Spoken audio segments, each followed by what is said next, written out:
Hello again, I am Jim Bob and welcome back to Deutz Fahrm. And we are just hours away from the release of Platinum Edition. It'll go live at midnight. I am just a few hours away from being able to download it and get it installed and try out that brand new map and all that brand new equipment, the Stara equipment and all the sugarcane equipment. It's going to be awesome to play about with. Really looking forward to driving around in that classic 60s car as well. A little bit of a suntan as I cruise around the streets. Right, so our corn is put away. We'll need that for our pigs. That is their main source of food.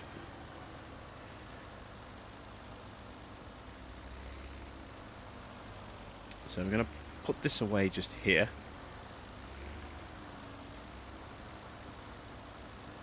It's not the easiest place to back into here because of the camber on the cobbles. Or at least it's not easy to get it in straight anyway. But we're going to give the Deutz a little bit of a breather. We've used our little aggro star quite heavily in the last couple of episodes, so we're going to use the Fortis this time out. We're going to do our baling, so let's just park up. There we go, a little bit of clearance there. Let's pop the door open.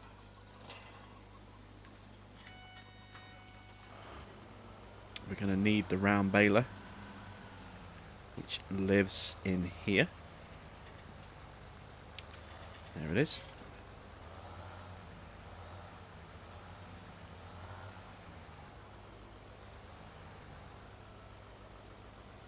Edge closer. There we go. Had to kind of put it in at an angle so I could get the trailer in as well. Alright, so we have bales that we need to get created just here. Let's start by getting the headlands done. So let's lower the pickup. There is nothing to unfold, I don't think. No, it's such a small little baler. So used to unfolding with the square balers and the larger round balers. There's no need to unfold on this.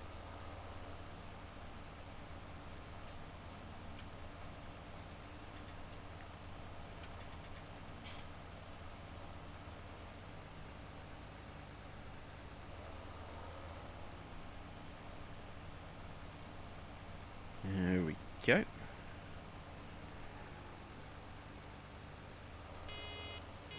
It's quite a loud beep, unfortunately.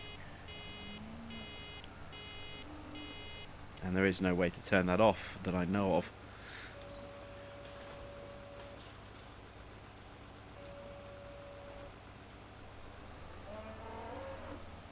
Yeah. Cow doesn't like the beeping. It's been moving his discontent. I tell you what, I've just watched, just finished watching an amazing nature documentary series. Another one of those just gems of a documentary series by Richard Attenborough called The Hunt. 8-part series. It's on the UK Netflix. I don't know, for those of you not on the other side of the pond in North America, whether it's going to be available for you guys on your Netflix or not, but if it is, I highly recommend you watch it. Just incredible, video photography in that. The images that they captured and the footage that they got was just amazing, and really, really great to see. I really want to be able to watch Planet Earth 2, but that's not on Netflix right now, so let's turn that off by shutting down the baler. It is very noisy, that beeping.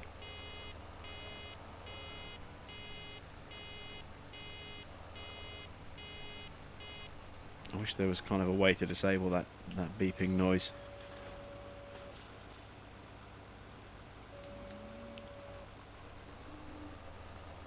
That's bale number 2. Wonder how many we'll get off this field. At least half a dozen, I would think. It's a pretty good sized field. We've got quite a bit of straw, you know, laying down for us.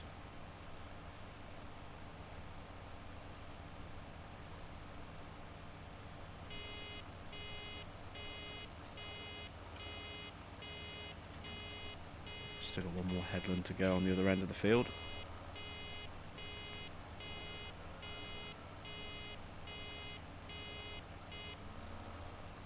And there we go, that's a full bale.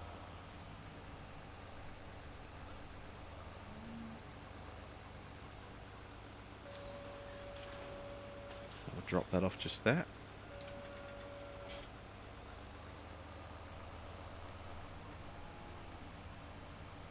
Yeah, absolutely incredible series though, The Hunt. Each episode has its own little theme, and then the 8th episode was actually a look at the impact humanity has had on these predators, and you know, what's happening to their sort of their homes, and you know, the steps that we kind of need to, you know, take and are being taken to try and preserve them.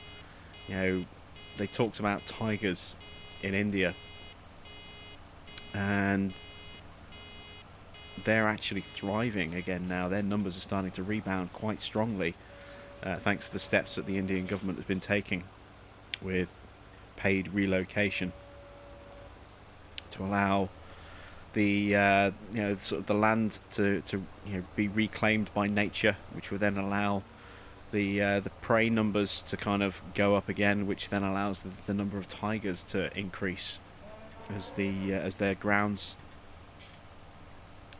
you know, expanded. Biggest problem that the tigers have had, you know, as their numbers have increased again, is the lack of land for them.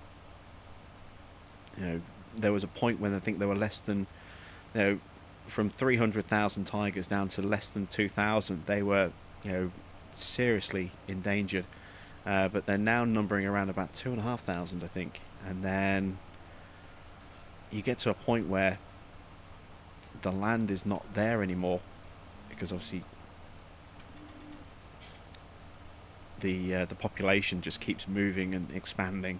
You know, or human population keeps growing and expanding, so it just keeps eating into this sort of the territory of the tigers and claiming it for themselves. And it gets to the point where now that the numbers of the tigers are going back up again, there isn't room for them anymore. So more room is being made by relocating citizens to different parts to allow, you know, those tiger numbers to actually spread out a little bit and continue to flourish. Really, really excellent documentary series. So, like I say, if you have the opportunity to watch it and you haven't watched it yet, I highly recommend it. It is just, you know, a visual treat. You know, really, really well done. I remember watching Planet Earth on Blu-ray and just being blown away by just how good some of this sort of cinematography was, and amazed at some of the footage that they're able to capture. And The Hunt is every bit as good. You know, some truly, you know, stunning shots. And yeah, obviously they're using incredibly powerful lenses to be able to get really close to the action without actually physically getting close to the action. But you know, just being there to capture some of that footage, just fortuitous in some respects, being there at the right place at the right time. But you know, some of these things take years to film. And Planet Earth, the original Planet Earth series, took 5 years to film. You know, however many episodes that they were. I forget how many episodes there were in that now. Maybe, I think maybe a dozen. But it took them 5 years to compile all of that footage, as they followed, you know, migratory patterns and changing of the seasons and so on and so forth. It was, you know, a huge, massive undertaking. Well worth it though. And then it finished, and I got a Netflix trailer pop up, and it got me all excited again. Punisher comes on the 17th, So less than a week now till Frank Castle gets his own series. I cannot wait for that as well. I love the way they introduced Punisher in season 2 of Daredevil. Did it really, really well. They gave Punisher the treatment that they gave Daredevil in season 1. Built his character up really, really well all throughout the series, and then finally unveiled him properly as the Punisher right at the very end of the season. And there had been no initial plans to do a Punisher standalone series, but the fan feedback from season 2 of Daredevil was so positive that, you know, they decided to commission a series. Alright, so this field is done. We need to follow this path down.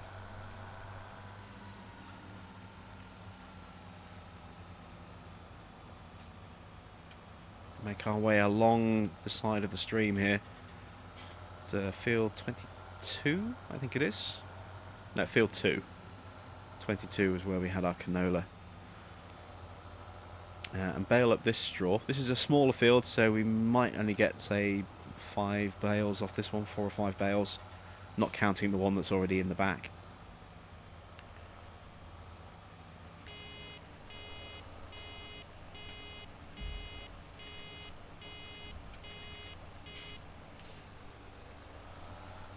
There we go.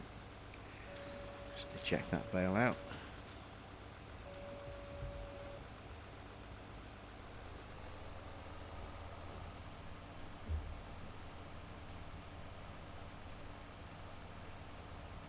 It's amazing how much quieter it is in cab with this tractor compared to the Agro Star as well. You know, not that many years apart, really, production-wise. But, you know, such a... Oops. Going a little bit wonky here. Such a difference in sort of in-cab volume. You know, very different engine noises. Maybe that's the difference between the Italians and the Germans, I don't know.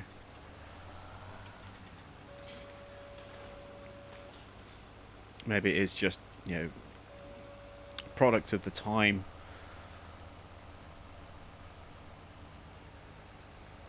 But this has always been one of my my favourite tractors in the game. I remember on Farming Sim 15, I kind of shied away from this because in 15, you know, I was very kind of analytical of the costs of everything. So I would look at the running costs and I would go, do I really want to go for this? Because, I mean, the Fortis, compared to other sort of tractors around it, was horrendously expensive to run per day in comparison to some of the other tractors in a similar price band. It was cheaper to buy, much cheaper, but a much more expensive per day in running costs. So I kind of shied away from it for the longest time, and then I just tried it one time and absolutely loved being in it. I thought it was a great little drive. You know, it had a nice little look, a great little feel inside here in this cabin. You know, nice viewing angles. I thought I put the back down, no, I didn't. And it proved to be a really good little tractor to use. And then in 17, with all those different, you know, wheel customization options on top of the front loader, it just became this super useful, super versatile little tractor. And I absolutely love this thing now. You know, I use it, you know, all the time when I'm not recording. You know, if I'm doing sort of my own stuff, I regularly tend to use this tractor, you know, at least when I'm starting out. I just really enjoy it. And I don't mind the fact that it's a little bit more expensive than some of the stuff around it in terms of running costs, because it is so versatile and so so good to use. It's just such a nice experience being in this thing.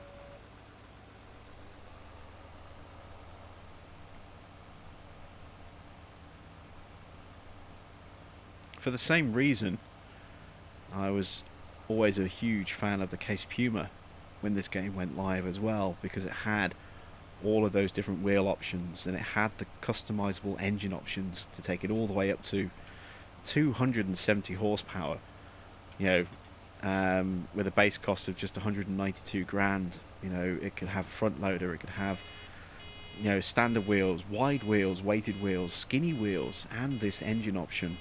You know, it just, you know, the Case Puma was just a great, and still is. You know, but I've kind of stopped using it quite so much now. Case Puma is a fantastic tractor for any farm. You know, it is, you know, pound for pound one of the best tractors in the game, I think. Just because of all the options that you get when you have one. Like I said, you have that great power band from 225 all the way up to 270. For its price, it is just a fantastic tractor.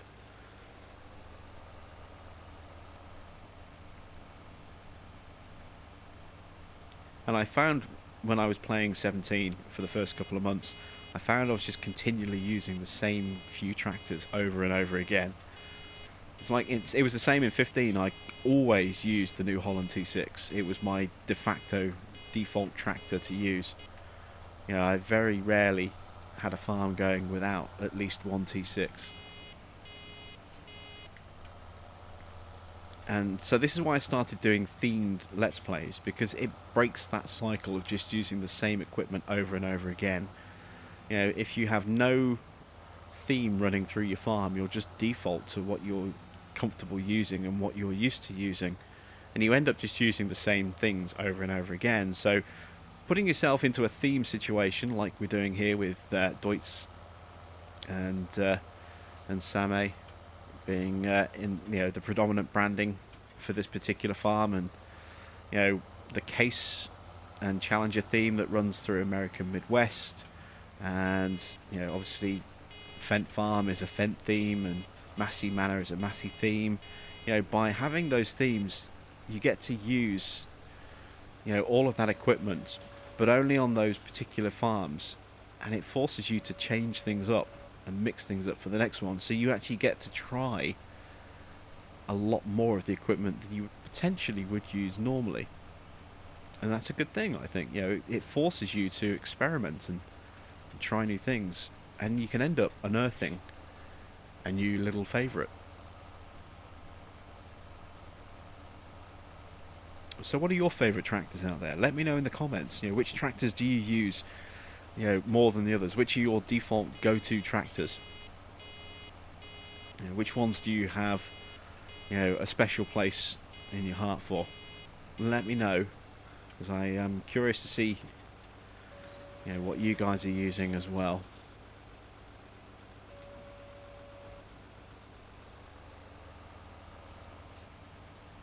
Alright, we're getting to the point where some of these bales might start rolling down the hill.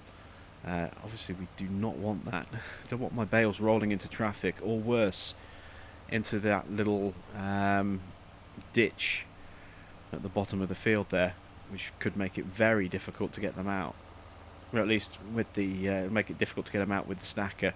We could always use a front loader attachment and a bale spike to pull them out if necessary, but you know, it just makes a lot of extra hassle and work if that is the case. This field isn't too steep, so it's not too bad. I know there are worse fields out there. I mean, field 22, where we did our canola in episode 1, is very steep in comparison to this field.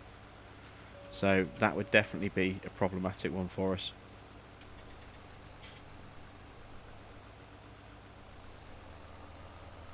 So I can see if I can see a bale coming rolling behind me. No, it's stayed still. That's good. Excuse me, just need to clear my throat there.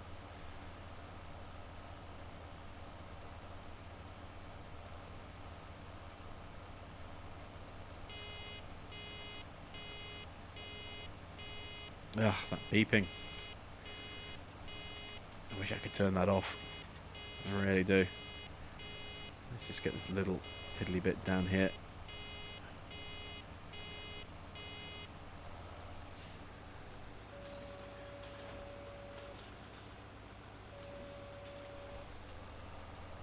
And this could potentially be quite a bad place to have unloaded a bale, actually, right next to another bit of straw. Hopefully we'll be alright.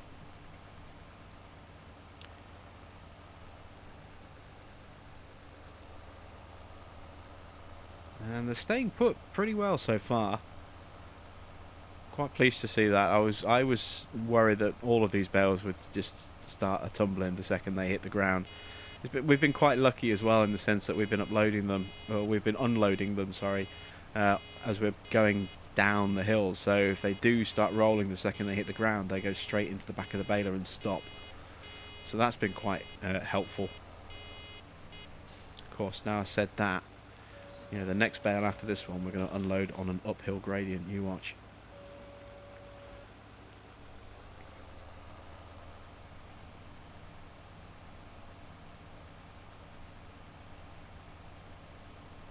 And what I'm going to do as well is, I don't want to keep a partial bale in the baler. It wouldn't be done like that in real life, that much I do know, you know. So what I'm going to do is, if I don't think there's enough straw to make another full bale, then I'm going to just leave that straw on the ground and then plough it or cultivate it into the soil. Oops. A bit too far, let's back up a bit. So here we go. Is the bale going to roll the second it drops down? It's actually pretty good, this baler. It's not dropping them at a really bad angle. They seem to be staying pretty much put. I thought that would definitely be one that was going to roll, but we've got away with that one.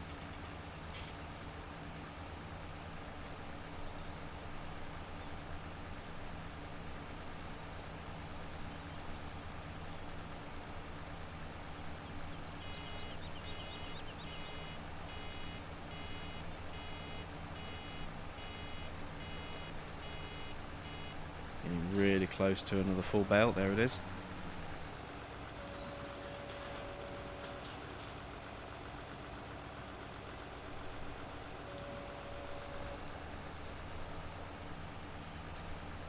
Alright.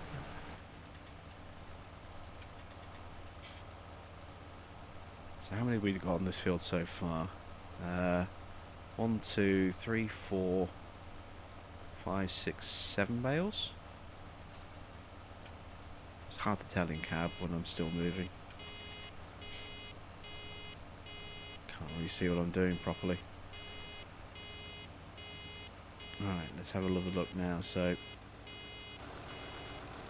turn that off for a second. Zoom out a bit. Try and avoid that tree. Let's try to jump out.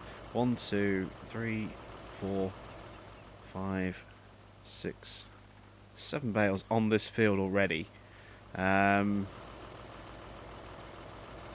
not sure how many we created. I think we created 5 plus the one we dropped on the last field.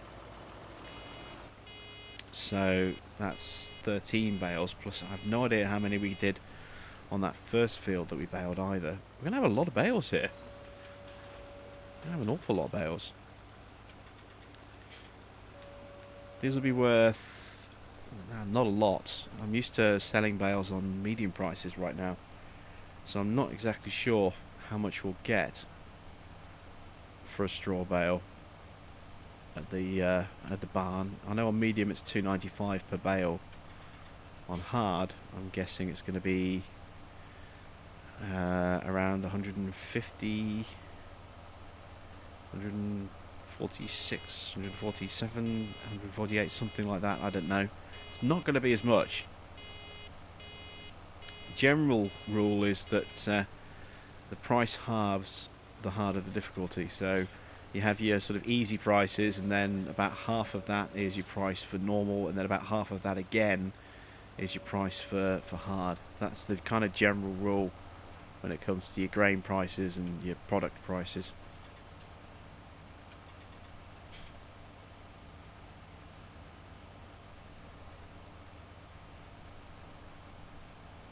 Still no bale movement. Oh. Let's take avoiding action there. Guess I actually started that one tumbling down the hill.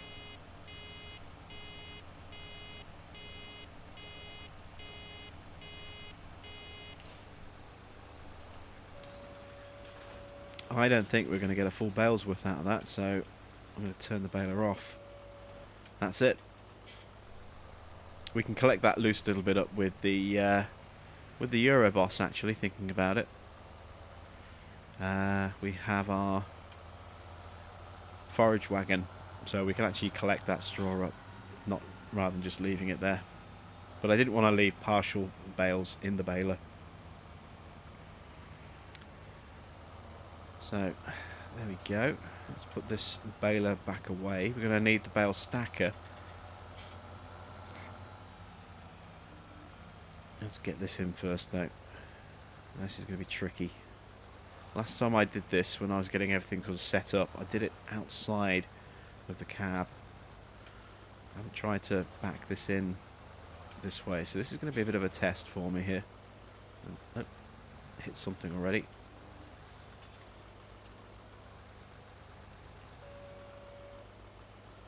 Raise the collector up a bit. Ah, there we go. Look at that. Beautiful. And there should still just be enough room to pull this out. And then the next question is, where am I actually going to store all of these bales? Well, I have an idea, but I don't think I'm going to be able to actually physically unload them where I want them. So we're going to need a bale grab of some kind.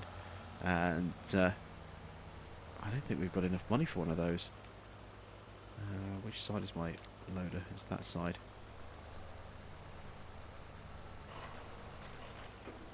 Alright, so that's 1, 2. These are right up against the fence, aren't they? What am I stuck on?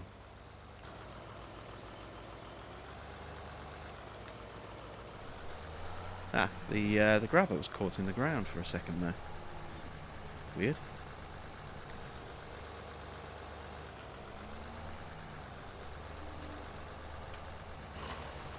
There we go. Kind of a bit rough, but we'll get there.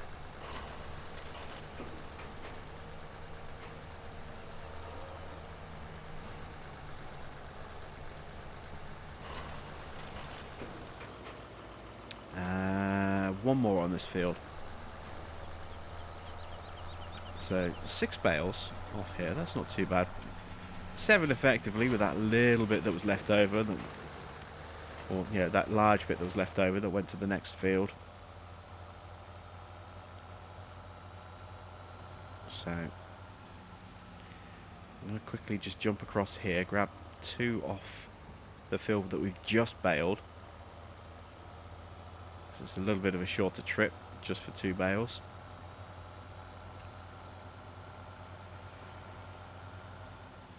There we go.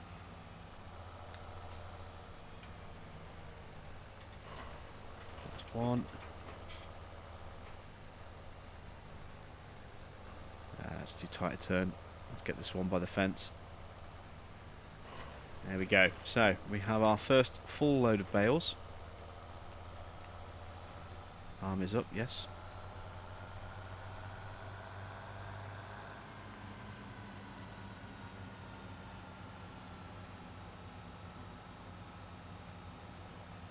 So we have this room next to our cows, which I think is going to be perfect for storing bales in, but I don't know whether I'm going to have enough height to actually tilt in there. So if I just jump out, I should have actually hit the brakes first. Whoops.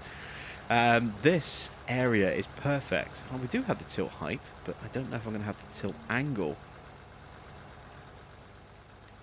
This could be a bit of a tricky challenge, but we'll give this a go. So I think actually it would be easier if I approach this from a different direction. Need to tidy up after our cows as well. You can see they're already making a bit of a mess. We come in this way, and then I can back in from here, like so. So start the turn. Oh, this is really tight in here. Really tight. Oh, this is not working how I thought it would. It's just so cramped in here that I have to kind of scrape this through a little bit, I think, just to be able to get it in. It's not a particularly clunky... Well, I'm kind of wedged now.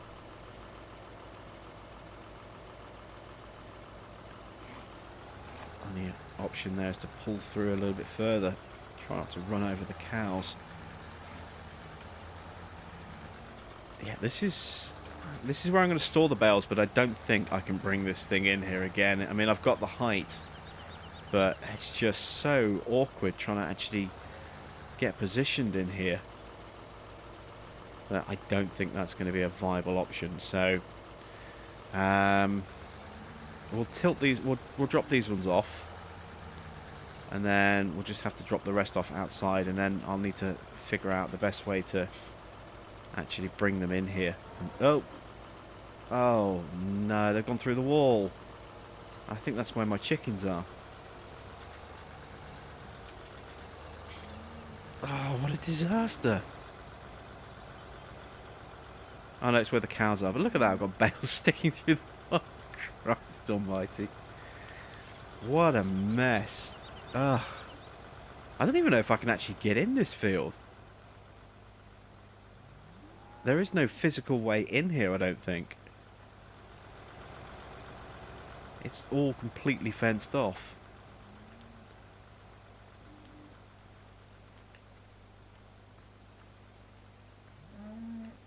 Oh, disaster.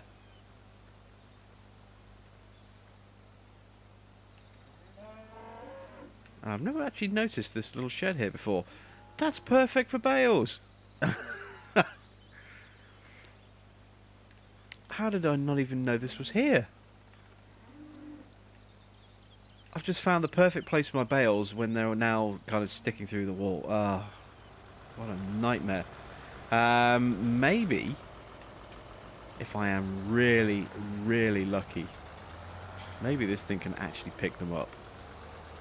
But I somehow seriously doubt it. Let's fold that back up again. What I'm going to need to do is try and bring this thing out. Yeah, lesson learned. Do not take your bale stacker inside the cowshed. There just isn't the room to move around. I'm going to need...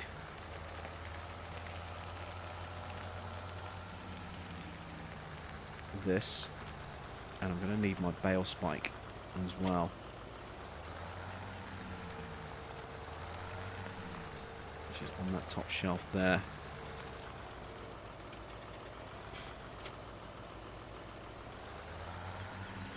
And then I'm going to need a miracle to be able to retrieve all of these bales properly.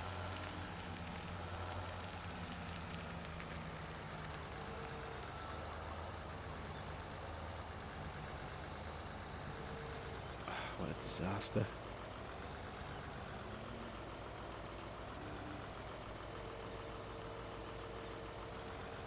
I'm going to try and see if I can get them to drop back through the wall this side if possible. There we go, those two did. The other ones have dropped the other side. That's not so good.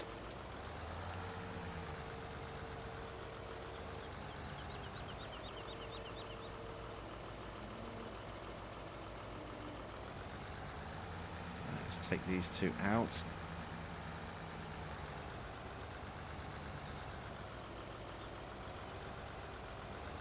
I need to be able to see what I'm doing here, which is why I'm doing this outside the cab. It's just too much of a mess to try and deal with in cab as well. So let's drop those bales there.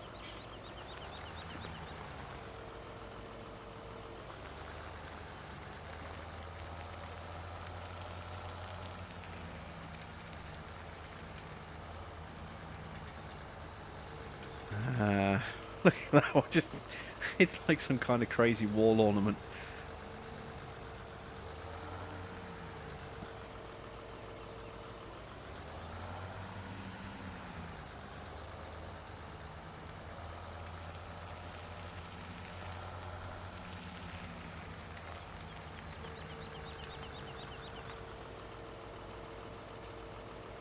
Alright, there we go. There's another bale dropped off. So, if I can get the one out the wall, that's at least half of the stack recovered. I'm not sure what I'm going to be able to do about the ones that are in the cow paddock. I think I would probably need a telehandler to be able to get those out, and I can't afford one of those.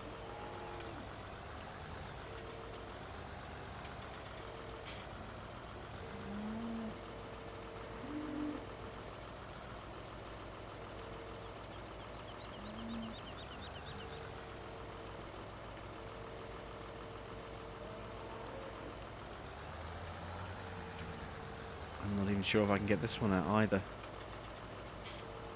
I can't seem to... Oh, I've pushed it all the way through. Just dropped a bale like a confused cow's head there. It's just minding its own business and then thunk. Look at that, a bale just smacked it in the face. Yeah, I don't think I'm going to be able to get these out without a telehandler. And even then, I don't know how I'm going to get these out either. Ugh. Oh, that is not good. That's really, really not good.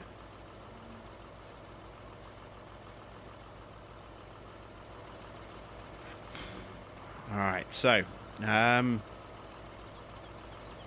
bit of a disaster. Let's at least get the rest of the bales dealt with. And then I will try something off camera, I suppose, to try and recover those and see if I can at least get them. It's a shame to leave them there like that. This cow's actually spitting out quite a bit of manure already. Let's got these spikes back. Stick them on a lower level.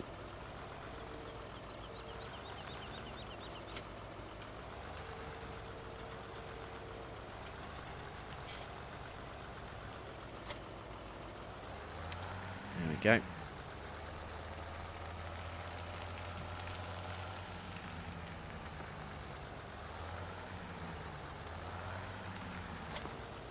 So, yeah, the less said about the bale incident, the better, I think. From now on, it'll only be referred to as the bale incident. Let's go grab 5 bales off this field. Then we can collect those other 3 that are back at the yard, and then we can take those around to that area I spotted, and we can store the bales in there.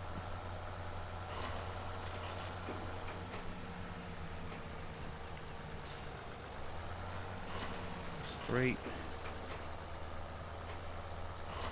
4. One more. Grab it at speed. Okay. Hold the arm up so I don't kill a small woodland squirrel or something as I drive along with the along the side of the road.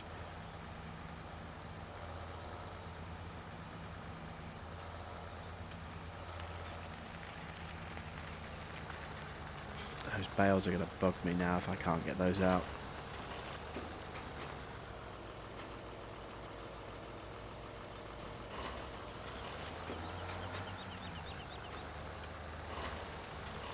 Alright, so now I've got to figure out how to actually get to that little shed.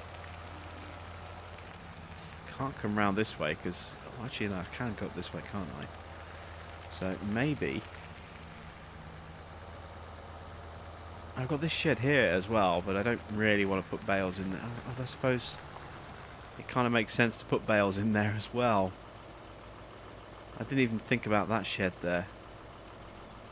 Yeah, I'm going to store them in here. It's easier to get to.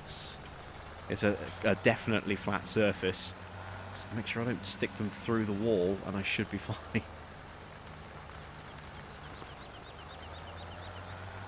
Ugh.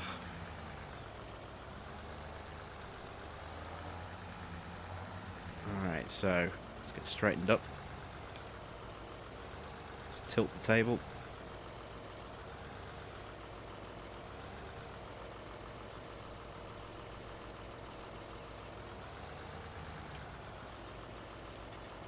Beautiful. And they're still there, which is good. They're not the other side of the shed.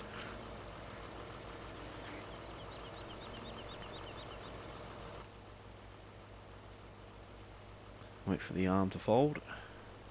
There we go. Let's go get some more bales. Of course, we won't be able to use this little cut through the bunker there if we start filling stuff up with it. That's not too bad. It'll be a while before we use that anyway.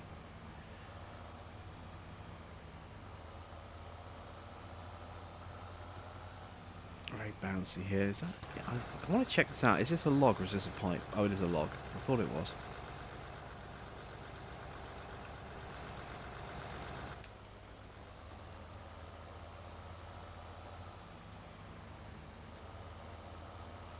Right.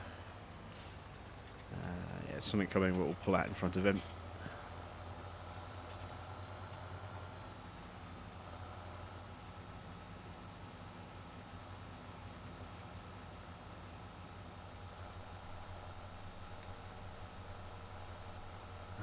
Arm is unfolded. There we go. So we've got 3 on this field. And then let's see how many we have left over on the other field as well.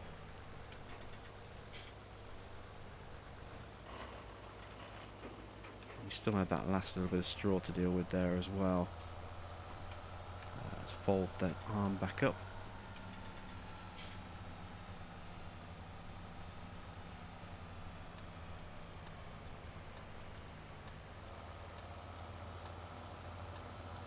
Tuck in behind this little car here. So we just passed that one. Cut through the stream. Oh, it looks steep going down here, doesn't it? Look how steep that looks.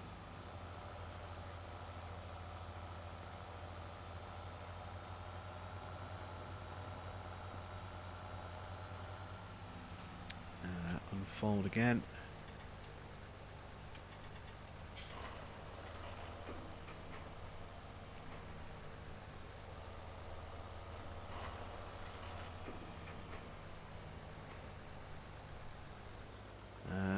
That's 5, so this is 6. Space for 2 more, and we have 2 more bales. That's worked out really well.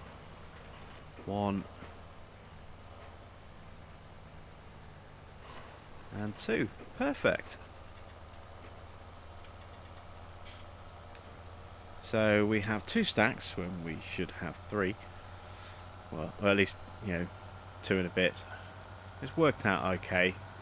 Just got to figure out what I'm going to do with those 5 rogue bales. Oh, that's really bumpy.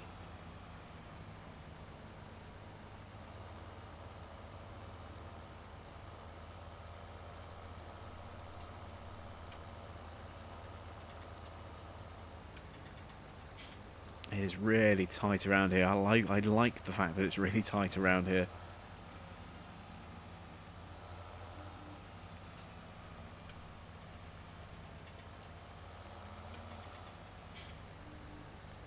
Right, so if I can get lined up in reverse, I'll call that a win. Well, I certainly won't be tipping in reverse because I won't be able to see how far back I'm going. It looks pretty good to me. Oops. There we go.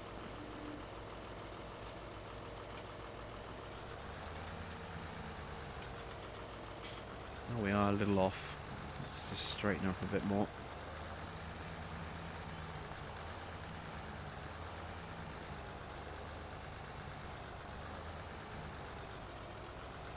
There we go, it's better.